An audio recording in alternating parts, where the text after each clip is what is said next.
So I found a tool from my grandfather's workshop and I was cleaning it up, but I thought I needed to make some improvements. So I thought I'd bring you along. Let's check it out. It is a 8-inch vise, Black & Decker Workmate Hobbycraft. Now this is a type 1, so I don't know when it was made, probably late 80s, 90s year time frame. This is editor Dennis jumping in. After I edited the clip that you just saw, I decided to look up to see a little bit of history on the Benchmate vise. And what I came across was pretty amazing. We'd like to show you the next best thing to an extra pair of hands. Black & Decker's Hobbycrafter Tilting Vise. It lets you practice your craft, enjoy your hobby, cause it does the holding and leaves your hands free. The lightweight, portable Hobbycrafter. You can tackle any job from A to Z, cause it does the holding and leaves your hands free. Black & Decker's Hobbycrafter. It does the holding and leaves your hands free. So that internet gem was a TV spot from 1981, and that commercial brought me back to my youth. That is how all the commercials that I remember watching on Saturday mornings between cartoons look, felt, the music they used, the way they edited everything. It just brought me back, so it's pretty cool. But it's pretty interesting to see the different uses they were trying to make, and it is truly a maker's vice. So I'm glad I'm able to repurpose it, and I was glad to find that clip. So let's get back into the project. But what it is it's all plastic, and it's not to take the place of a metal vise, but it's more of holding fixture. So when you're working on any type of hobbycraft that's not, you don't need to clamp down on the vise, then it's just there to hold it. And that was something I was looking for because I needed, doing some electronics, I wanted something to hold the boards and just other small projects where I could use both hands and maybe have a light shining down on it without having something that doesn't require a lot of force. The funny thing is though, but you see, you have to use both hands to move this together, or you can do one at a time, but this is very slow and cumbersome. So I wanted to make a base for it so that we can clamp it down to the workbench and then and not be permanent, because I don't want it on the workbench permanently. I just want it to bring it in when I needed it.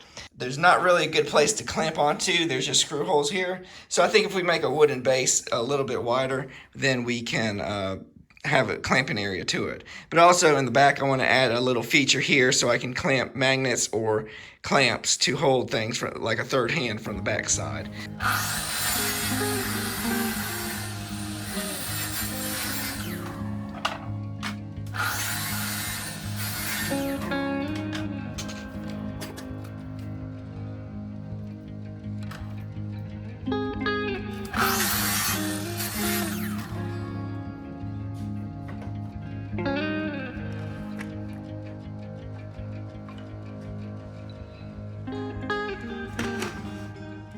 So this right here is my box of used screws. So I can't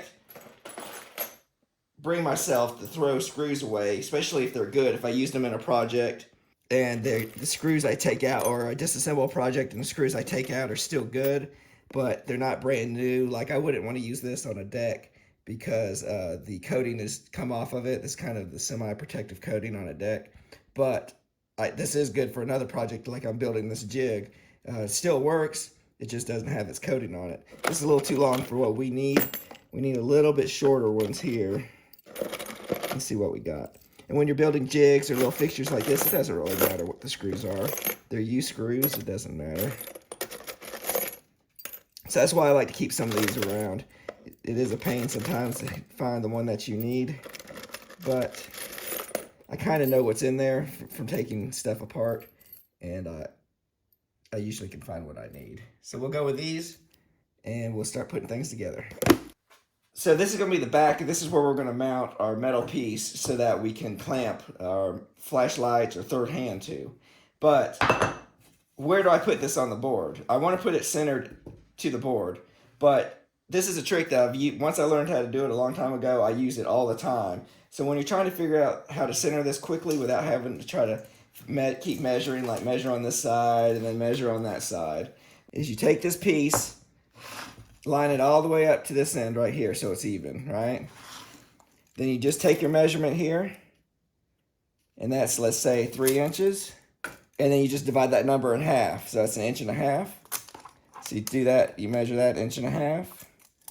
And this side's 1.5 inches. So that's the easiest way to figure it out without having to do a lot of complicated math. So I'm gonna make a mark too. So I'm gonna put it where I want it. So when I screw it, I don't have to worry about holding a tape measure. I can just put it to the line. And then what we're gonna do is get a clamp. There you go. Clamp it onto where we want it. It's flush in the back, and it's on our mark. And then you can flip it over, and you don't, that's your extra hand. You don't have to hold it.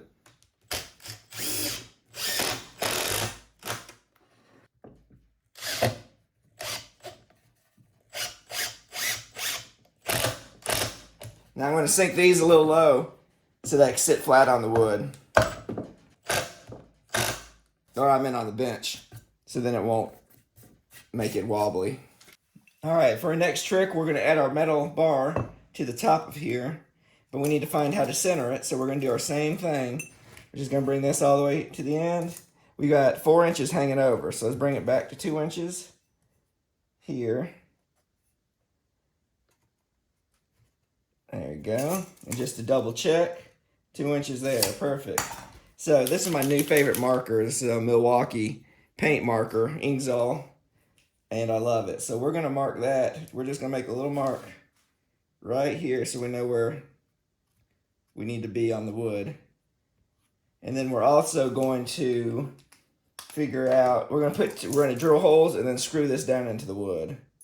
So we're just gonna bring it probably 1 inch in. We won't space it evenly. We'll just bring it 1 inch in per side there. That's only right about here. Same thing for this.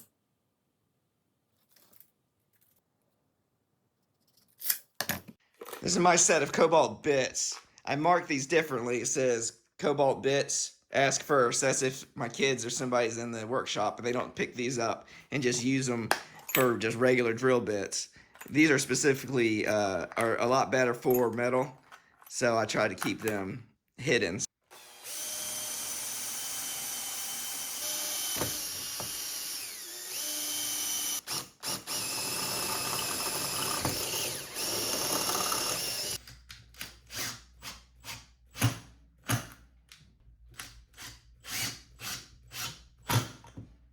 So I don't know if I showed this feature before, but what makes this great is this has an orbital setting. Unlike regular vices that are just fixed in the horizontal and Y plane, this is orbital, so you can kind of move it around and then lock it in to whatever direction you need it. That's why I wanted it for using it for electronics.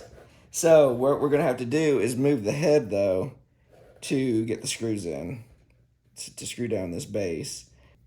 Alright, so I've got my 1 inch panhead screws. The reason I had this because it has a nice flat head on it to capture the vise. So let's get this in place. I've got a 12-inch extension rod just to make things a little easier. It's not necessary.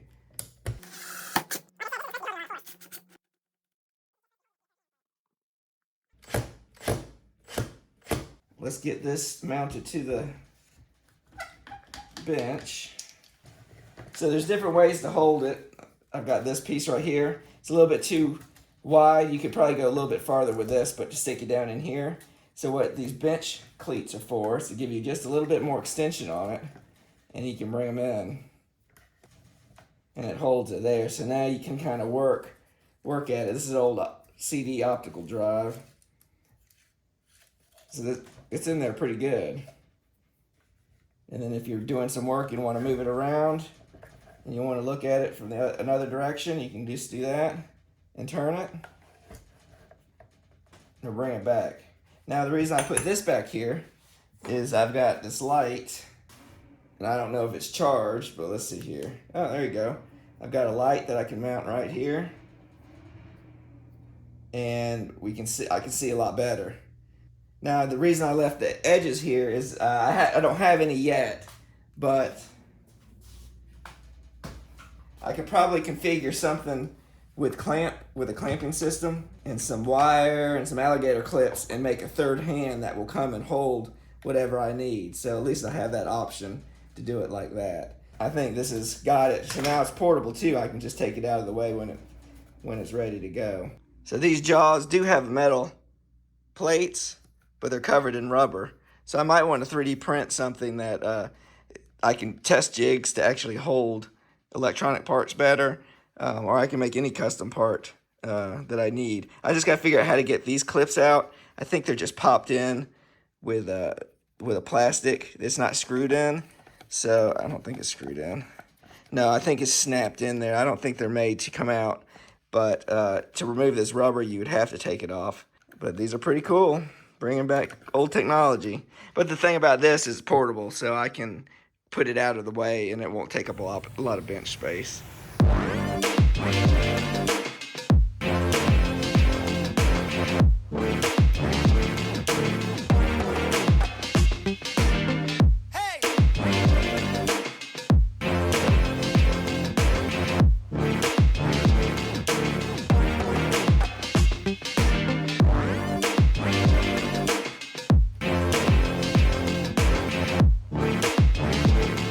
And if you'd like to see more videos like the one that you just saw, you can check here and here.